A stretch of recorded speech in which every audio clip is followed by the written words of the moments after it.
انك توفر لولادك اللبس والاكل والشرب والنادي دي اسمها رعاية، ملهاش اي علاقة خالص بالتربية. الحقيقة ان التربية تختلف خالص عن الرعاية، وللأسف بسبب ظروف الحياة والضغط اتجهنا بس للرعاية. فاكرين الحاجات اللي كنا بنتعلمها في الكتاب وبنتعلمها في كتب المدرسة وبنتعلمها في من الناس الكبيرة، وكل الكلام ده اللي هي بتاعت احترام الكبير والعطف على الصغير ومساعدة المحتاج وإماطة الأذى عن الطريق وكل الكلام ده.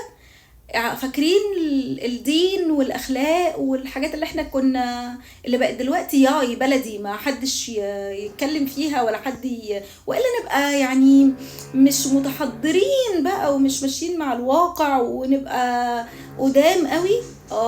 هي الحاجات دي، هي دي التربية. ارجعوا للحاجات البلدي وربوا ولادكم على القيم والأخلاق والمبادئ، يحترموا الكبير ويعطفوا على الصغير، يخليهم في نفسهم، احترام ذوي الإعاقات، بدل اللي احنا بنشوفه ده. يعني اللي احنا بنشوفه ده حاجة بصراحة صعبة جدا جدا. عمالين نسمع عن عيال اتخانقوا مع بعض، خناقات مش عارف ايه، الألفاظ اللي بنسمعها في الشوارع.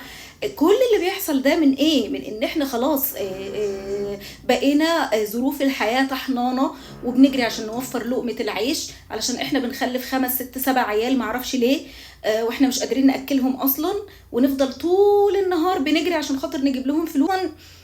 احنا بننجب ليه؟ يعني بننجب ليه؟ ده سؤال لازم نسأله لنفسنا. اوكي، احنا قادرين نكفي 1 فنخلف 1، قادرين نكفي 2 فنخلف 2. مش لازم نفضل مطحونين في الحياة عشان خاطر نكفي يا دوب الاساسيات وسايبين التربية وسايبين الشارع يربي عيالنا، ونشوف مهاترات وفي الاخر بنتفاجئ اللي هو ايه ده؟ معقول؟ معقول.